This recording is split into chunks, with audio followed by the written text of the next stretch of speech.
gusto kong ipaalam sa mga may sakit na cancer na nanonood ngayon, hindi po nakakatakot ang sakit na cancer. Napapagaling ang sakit na cancer. Gumagaling ang mga may cancer. Hindi porkit nagka-cancer ka, it will be the end of your world. Hindi pa yun. Ngayon, ipaliwanag na natin ang cancer. Ano ba ang cancer? Bakit nagkakaroon ng cancer? Ano ang staging ng cancer? Karagdagang kaalaman lang ang kaya ko i-share. Ano ang staging ng cancer? Ano yung mga pangalan or scientific name ng cancer? At yung panlima, ano yung dapat mong gawin para matanggal ang cancer at gumaling ang iyong katawan na hindi na siya uulit. Scientific definition of cancer. Ang cancer po is an abnormal cell. Okay? Abnormal cell na nagiging uncontrolled ng human body kaya nakakagawa siya ng bukol. Pero may cancer din po na walang bukol. Katulad ng leukemia because this is a cancer of the blood. Okay? Pero the usual, may kasama pong bukol. Ulitin natin. Ang katawan natin ay made up of cells.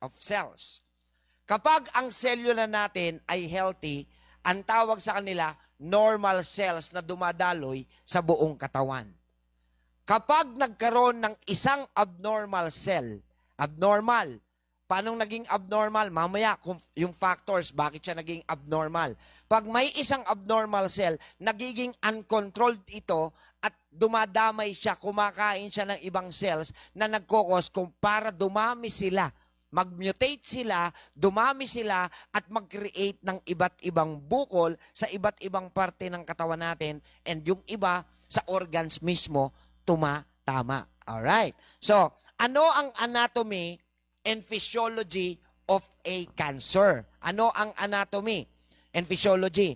Ang cancer po ay nadidevelop ng isang tao kung, number one, kung ang cancer mo ay hindi agad na-detect at patuloy mong ginawa yung mga bagay na pwede magparami sa kanila. So, nagiging uncontrolled na sila, nakagawa na ng bukol, you are not changing any lifestyles that you had before, definitely, pabalik-balik lang sila. Paano natin tutulungan itong mga nakikinig sa atin ngayon? There are only 3 steps to achieve healing in accordance with what is written in the Word of God. Kasi itong tinuturo nating 3 steps na ito, healing. Ang hinahanap natin, ha? Healing. Okay? Hindi po lunas, hindi relief, hindi remedy, hindi control, healing. Marami sa atin, bakit ba sinabi ni Lord ang gusto ko marinig nyo? Marami po sa atin, sumubok na ng medisina, sumubok na ng siyensya, sumubok ng doktor. Pero the question is, bakit hindi ka pa rin magaling? Kasi kung hindi kaya ng medisina, hindi kaya ng siyensya, hindi kaya ng doktor, kayang-kaya ng Panginoon. There is only God who can give you healing. Only God can give you healing. No one else, nobody else but God. We doctors, medicine, hospitals, gamot, and everything, all of us can give you lunas. But healing will only come from God. What are the classifications of cancer? Number 1 is carcinoma. Carcinoma. Number 2 is sarcoma. Number 3 is lymphoma. Number 4 is germ cell tumor. And number 5 is blastoma. So, 5 lang po ang classifications. The usual yung sa breast, carcinoma. Bakit siya carcinoma? Ang carcinoma po ay derived from epithelial cells. Okay? This group includes many of the most common cancers, particularly in the aged, and include nearly all those developing in the breast. Pagka-carcinoma, ha? Usually sa breast, sa prostate, sa lungs, sa pancreas, and colon. Pangalawa, sarcoma. Ang sarcoma naman po ay cancer cell arising from connective tissue. Pag tinamaan na yung tissue, katulad ng bone, cartilage, fat, nerves. Yan. Each of which develop from cells originating in the mesenchymal cells outside the bone marrow. So, pagkagaling kay bone marrow, ang tinatawag dyan, sarcoma. Okay? Next is lymphoma and leukemia. These two classes of cancers arise from the hematopoietic or blood forming, yung gumagawa mismo ng dugo. Next, germ cell tumor. Okay? Ito naman po ay derived from sa mga pluripotent cells presenting sa ovary at saka sa testicle. Okay. And last but not the least is blastoma. Pag blastoma naman po, usually kabataan or children ang tinatamaan nito.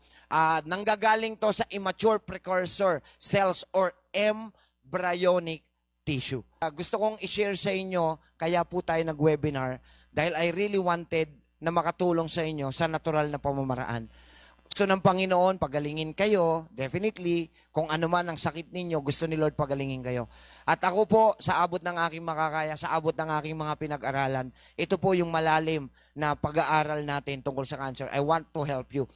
Ladies and gentlemen, ano po yung mga factors kung bakit nagkakaroon ng cancer ang isang katawan? Number 1, food. Number 2, environment. Number 3, genetics. Number 4, chemicals, chemically induced drugs. These 4 are the factors kung bakit may cancer. Yan ang paliwanag. Kahit saan kayo magpuntang ospital, yan lang po ang kayang ipaliwanag. Pero this time, first time, you'll be hearing this. And I need you to be open-minded about this. Other factors that create a favorable terrain for cancer. Ito yung mga factors kung bakit lumago, dumami, lumaki, kumalat ang cancer sa katawan nyo. First and foremost, separation from God. Aminin na natin, naging malaki ang pagkukulang natin sa responsibilidad natin unang-una sa Panginoon. Siya lang ang nagpahiram sa iyo niyan, imbis na alagaan mo, napabayaan mo yan. Totoo o hindi? Number 2, emotional trauma, harmful beliefs, thinkings, patterns, and behavior. Marami ang hindi nag-aakala, marami ang hindi alam na ang cancer cells pala nadadagdagan, dumadami kapag ang utak ng isang tao ay madalas ma-stress, madalas may problema, madalas may anxiety, at dumadaan sa depression.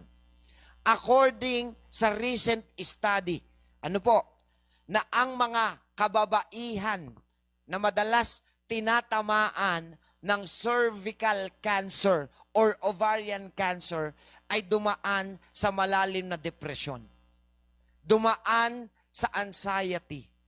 So these are, bakit? Pag dumadaan ng isang babae sa depression and anxiety, nasisira po ang balanse ng kanilang hormones.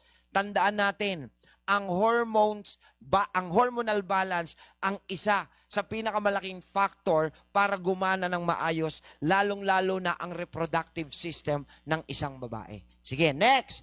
Number 3, other factors, inflammation. Kapag nagkaroon ng pamamaga inside the body, maaaring maramdaman mo, ang tawag dyan symptomatic, maaaring hindi mo maramdaman, ang tawag dyan asymptomatic. Pagka-asymptomatic, problema dahil hindi mo alam na may maga sa loob. Pero tandaan natin, usually, ang inflammation may kasamang pain. Pero pag binaliwala nyo, doon po posible ang paglala. Next, a compromised immune system. Dok, anong ibig sabihin yan? Bumagsak